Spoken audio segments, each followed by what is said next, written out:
Buenos hermanos, que é Roberto Simões, site Eu Contemporâneo. Estamos aí indo para a finaleira aí do curso Filosofia do Yoga, na perspectiva monista, não dual, ou do módulo Filosofia no curso Desformação. Então, vamos adentrar aqui o que eu chamei de tipos existenciais.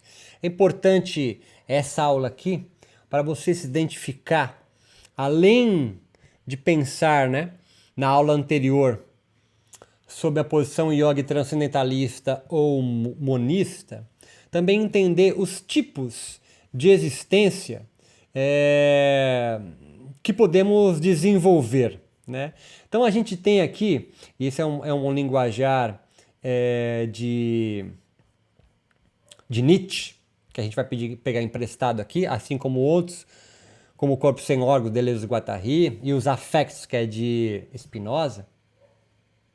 Três tipos de existências, né, do homem e das mulheres: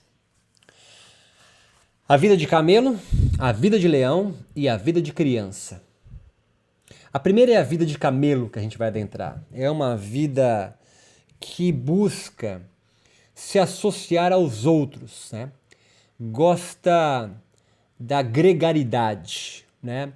Das leis, dos costumes, da tradição. Entenda que não tem conotação pejorativa, apesar de eu me levar mais para um lado e para o outro, me empolgar mais por um e para o outro, né? Então são yogis, então camelos são aqueles yogis que gostam de associar-se aos outros, né? Faz parte de uma tradição, se sente com muita potência, se sente muito bem, alegre em fazer parte de uma instituição, seguir os códigos e condutas, preservar, conservar esses códigos, né?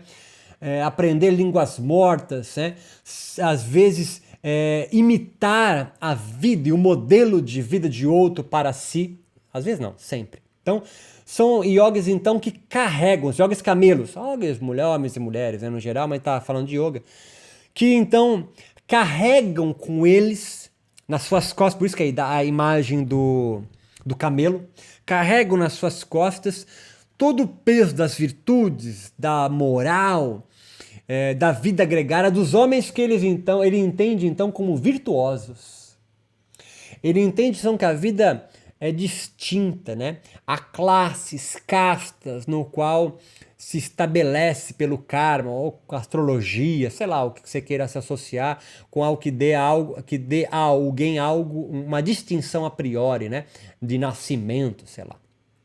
Yogis camelos, então, eles buscam existir eles gostam, eles lutam para viver em uma vida de obrigações, conservando suas pequenas doses de alegria diárias, de bem-estar, como por exemplo, o yoga para aquilo, o yoga para aquilo, para isso, séries Netflix que anestesiam, contar a vida psicanalista que ajuda ele a desopilar, o whiskinho, o baseadinho no final de semana ou todo dia depois chega do trabalho, pequenas doses de alegria. O yoga, então, para ele, é algo que vai confortá-lo, anestesiá-lo das grandes angústias que ele tem, mas que carrega porque ele espera algo que vai acontecer, ele tem esperança.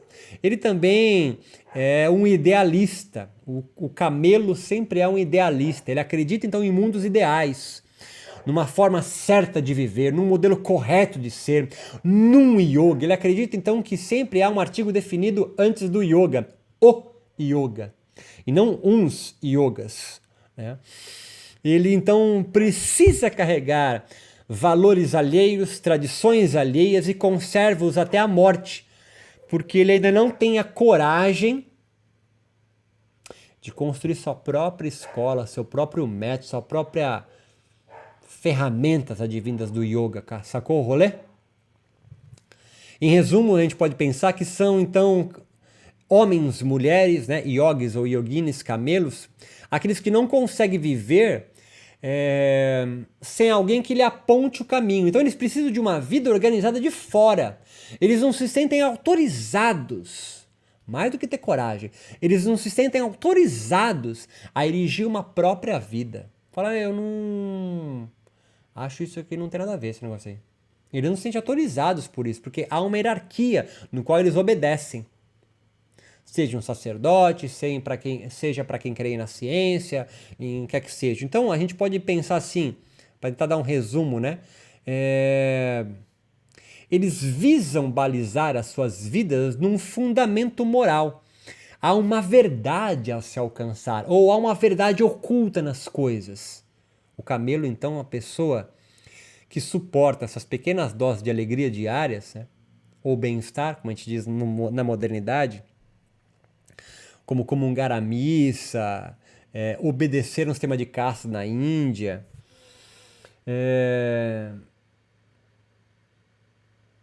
Porque eles estão exaustos, cara. Eles estão cansados cansados para a luta. Um exemplo que eu gosto de dar muito do camelo é o início do Bhagavad Gita, quando Arjuna pede para Krishna parar a luta, parar a guerra. É uma atitude de camelo essa, sabe? A luta obviamente representa a vida, né? Não é que vou matar meus primos, né? Essa é uma metáfora, né? Pode até matar também, sei lá. Então o camelo é um cara exausto, um cara cansado, porque carrega, essa é a metáfora, carrega um mundo de tradição, de valores, de vidas organizadas, no qual ele tem que se moldar. Nietzsche vai dizer assim, quando não é com essas palavras, mas essa é a ideia. Quando você encontrar um homem ou uma mulher camelo, leve ele para o deserto, deixe ele quase morrer de sede. Porque ele precisa se rebelar disso tudo. Largar essa vida, Nietzsche falando, né? Essa vida gregária, esses valores gregários, para então entrar no segundo modo de existência, que é a vida de leão. A vida de leão é uma vida, como representa a imagem aqui, alguém que se rebela e se chacoalha. Sabe quando o cachorro tá molhado ou sujo, ele faz assim para tirar aquele excesso? É essa imagem que tu tem que ter. O leão, então, os yogis leões, homens e mulheres leões, yogis e yoginis leoas, eles buscam, visam dissociar-se, e não associar-se, mas dissociar-se. O leão é o que em você não necessita mais dos elogios e da legitimidade do like do Facebook e do Instagram, dos outros para se sentir potente. Pegou o rolê? Há uma força, ele já sente uma força, uma potência então natural, divina, em se expressar para intensificar a vida. O camelo então o leão então já foi um camelo cansado, levado ao deserto. E quando não mais suportou carregar o mundo nas costas e os modelos de vidas alheios que lhe impuseram, vai numa pedra alta e ruge como leão. É quando todas as virtudes, moral, leis, escrituras, já não conseguem mais dar sentido para a vida dele ou dela. Espero que esteja me fazendo entender. Ao invés de se anestesiar com as pequenas doses de alegria que faz a vida do camelo ser suportável, estes decidem tomar as rédeas das suas próprias vidas, mesmo não sabendo meio o que fazer, e transmutam de camelos para leões. Eles também buscam, existir uma vida de experimentações em momentos de solidão e solitude. Essa é uma característica do leão.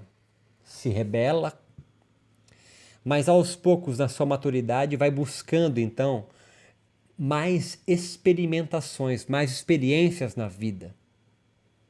E rompendo com modelos no qual ele seguia.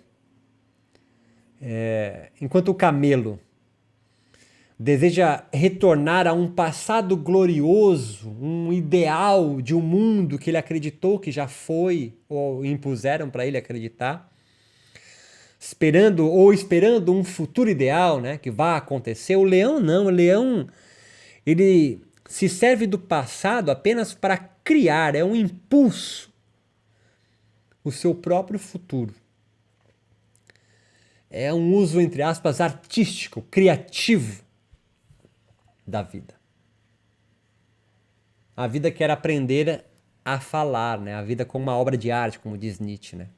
Então são os imanentistas ou não duais, os camelos e os leões, precisam migrar de camelo, um modo de existir em todos os seres humanos socializados, né? Você aprende a viver como um camelo. Não dá para aprender a viver como um leão. Quer dizer, acho que não. Você tem que sempre aprender a viver como um camelo, né?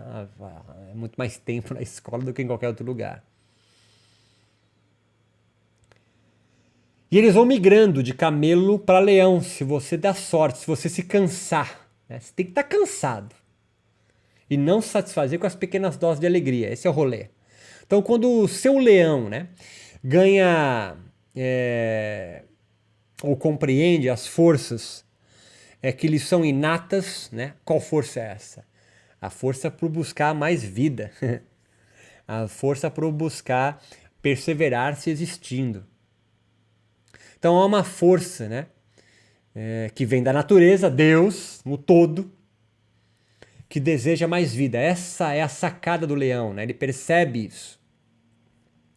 Que a mais vida não está no modelo a ser seguido, mas a mais vida, a mais potência, a vida boa, a vida que vale a pena ser vivida, como diz Clóvis de Barro, está nessa força criativa. Né? Então, em resumo, os homens e mulheres leões, né, se cansaram dos moralismos e virtudes universais, ditos para eles que eram universais, ideais, perfeitos em si mesmos, e criam as forças, por isso do leão, para buscar criar seus próprios sentidos de existência. Né? Então aqui já sente da falta de fundamentos que unem a vida, do caos que é essas forças de energias que cruzam, né? Ele não nega, ele para de negar a vida e vai então buscar mais alegria, né? E rompe com aquele camelo cansado, né? Ou seja, existe um objetivo, uma meta que estipularam, mas apenas como processos de criação, sacou? Que serão destruídos, pois sabe que são nada mais do que a perenidade, a transformação.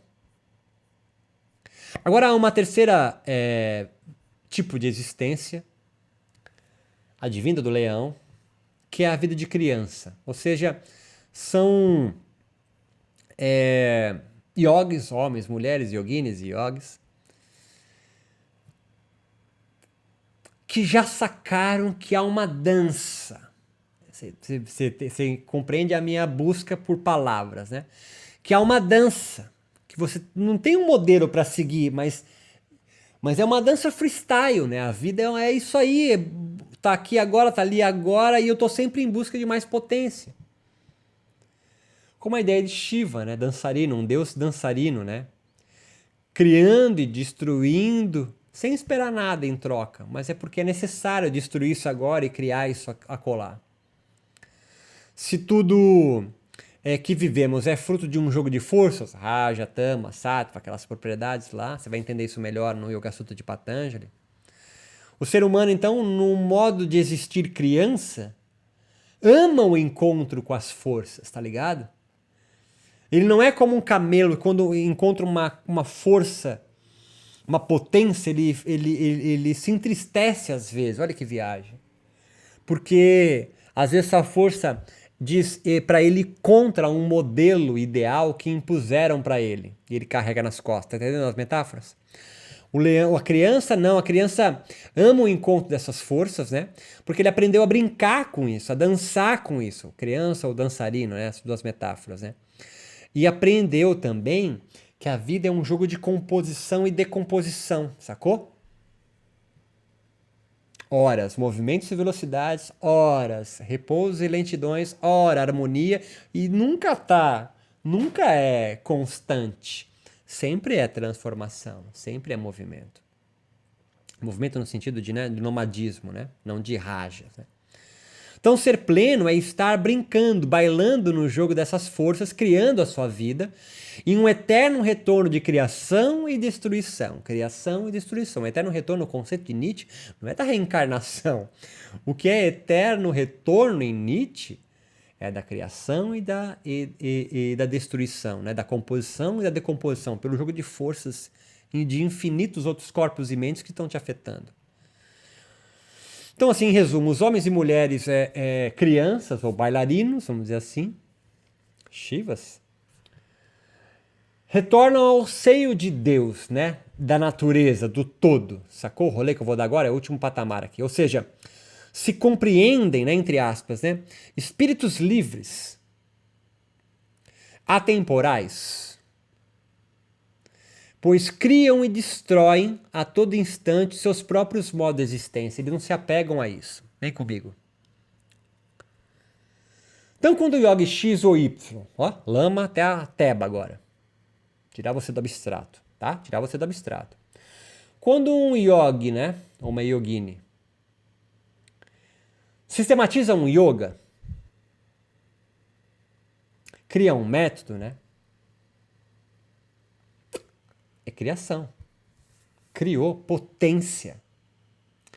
Quando alguém acha que este método, essa instituição, essa escola de yoga criada, que tem um número X de posturas, e que às vezes tem um modelo de cada postura, o tempo de cada postura, é a verdade, é o yoga, camelo carregando um modelo de yoga. Quando você utiliza esse modelo, esse método, essa escola para uma catapulta e você então atingir um momento de criação, não sem criar o seu método, não é essa a ideia. Mas você entende que fala assim, cara, eu não estou preso a isso aqui. Eu posso utilizar isso com uma caixa de ferramentas e buscar o que me traz mais potência. Pô, tô a fim de fazer um ashtangão hoje, faço um ashtangão. Vinyasa Yoga. Não, hoje tô afim de um negócio, puta, muito leve, cara. Eu tô querendo um negócio mais tranquilo, eu tô cansado, mas que eu quero alguma coisa mais leve hoje. Aí eu faço uma restaurativa, leve no sentido, né, menos físico, né? Não, hoje isso aqui, cara, é uma caminhada na praia com os cachorros, com meu filho, sei lá, e olhando o pôr do sol. Tudo isso é yoga, tá ligado? Isso é o yoga da criança, que cria e decompõe, cria um modelo de existência, destrói depois porque já não serve mais, porque a energia se influindo com ele. Então entendo, o que a criança é a pura experimentação. Sacando os encontros e se a brincadeira tá legal ou não. Já viu criança brincando?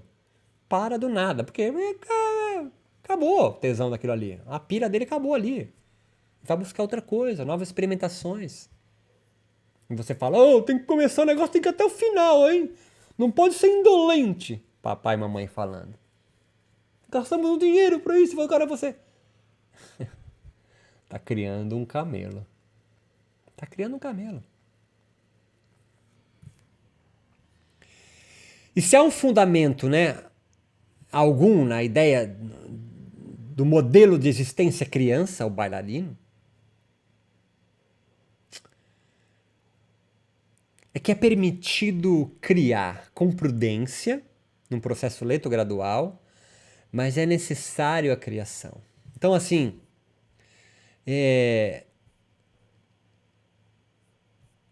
a criança, o yogi criança, né, seria a percepção do caos que é a vida, no sentido de encontros, infinitas possibilidades de encontro, no qual você não tem a puta ideia do que está acontecendo ou do que vai acontecer, mas tomar o distanciamento, aí o princípio da meditação, portanto o princípio do yoga, se casando, de ter a sacação, o conhecimento intuitivo, viveka, e em momentos de solitude e solidão, de recolhimento, setinhas sensoriais para dentro, de entender o quanto você está seguindo a vida de um modelo organizado de fora, o quanto você precisa se rebelar a disso, mas não adianta só ser leão, sair gritando. É preciso também tomar as rédeas do processo criativo da sua vida e criar novos modos de existência, novos modos de viver, novos modos de se vestir, novos modos. Não porque é uma exigência do mundo, mas é porque você sente que precisa disso. Sacou o rolê? Sabe quando você faz uma coisa e fala assim, cara, eu não entenderia fazendo outra. Isso é ética. Sabe aquela coisa que você fala assim, nossa, meu, faço que caralho, chato pra porra, mas tem que fazer. Isso é moral. Onde que existe a frase? Faço na moral, tô fazendo na moral. Quer dizer, se você não estivesse vendo, se não fosse necessário, eu não faria. A ética é o que você faria, cara, sem pestanejar. Então não é não se faz o que quer. É o camelo que, por não ser criativo em transmutar o seu desejo natural, que é o desejo por mais existência, por mais tesão, por mais vida, por mais criação e destruição, se deprime e angustia. Se transforma num alguém ressentido, por exemplo. O modo criança de existência encontra meios criativos, né, de subverter essa máquina institucional, esses modelos de vidas que a vida gregária impõe, por intermédio de sua própria, entre aspas, máquina de guerra. Não é a máquina que produz violência, mas é uma máquina que vem com as outras aulas, hein? Deixando a vida em si se expandir, né? Com uma flor mesmo no asfalto, né? Que luta criativamente na busca por mais luz e água. Ou uma outra metáfora. É quando você empreende uma vida que você não conseguiria entender fazendo de outro modo. Uma forma criativa de viver. Então, assim, é quando a vida se torna, então, uma dança. Né? E você consegue jogar com isso. Aí você entende-se perfeito e completo sempre. Então, esses três modos de viver, do camelo, do leão e da criança, você pode entender como fases da vida mesmo, assim. Nietzsche vai entender dessa forma também. Agora, você também pode entender que, assim, não é porque o cara é um leão, mora na comunidade, isso aqui, que você não retrocessa camelo, tá ligado? Porque quando você começa a tomar as rédeas da sua própria vida, né, e abandona a vida gregária de camelo, né, como nós escrevemos, né, e carrega a moral dos outros, segue o modelo, a famosa vida em rebanho, e começa a gritar como leão, né? E subverter esses códigos e buscar, porque o leão é uma vida meio não é transitória, é uma vida entre, né? Você está buscando a tua forma ainda. Mas quando você encontra, que é a da criança, a vida de artista, cara, vai ter muita gente indo contra você, porque um cara que vive como camelo e gosta daquela vida porque é um ressentido, ele fica muito puto com alguém que tem cabelo rosa, que ama quem quiser, e não só nas quatro paredes, escondido. Que não acredita em uma verdade absoluta, imaculada, oculta que eu tenho que encontrar, mas que acredita que, cara, vamos aí. Esse tipo de existência irrita muito os camelos e entenda, existe muito mais camelo do que criança, no sentido de tipo de existencial. A criança, então, é o livre pensador do yoga. É o cara aberto, então, a fazer suas criações. Mas entenda, às vezes esse criança que cria um modo próprio de viver, de existência, puta criativo, do caralho, potente. Entenda o que eu vou dizer. A gente amarra aqui o rolê. Ele começa a esquecer que a vida é essa potência, cada um pode criar seu próprio modo de existir, e começa a acreditar que o modo de existir que ele criou para ele é universal. E aí ele, que foi camelo, se rebelou contra tudo, viveu como um leão, e aí como criança criou o seu próprio modo de existência, puta, volta a ser camelo, mas agora defendendo o modo de existência que ele criou, que ele acha que é universal. Muitas religiões foram criadas nesse modelo.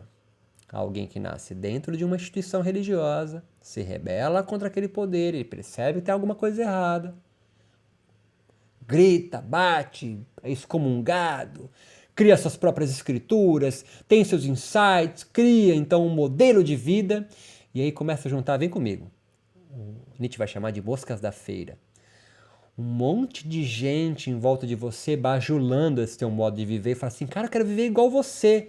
E você, em vez de ensinar o cara a ser um livre pensador, porque não tem licenciatura plena na veia, fala assim, vem comigo, eu vou te explicar como eu vivo. E aí começa a cagar a regra. Sentiu o rolê? Por isso tem muito mais camelo do que criança e leão. Espero ter me feito entender. Fico aberto aqui para perguntas, angústia, mágoa, depressão, rancor. Eu sei que essa aula é mais inquietante, porque você começa a perceber que tem que tomar uma atitude na sua vida. Não tome só Neston, tome também uma atitude. Forte abraço, nos encontramos na próxima aula.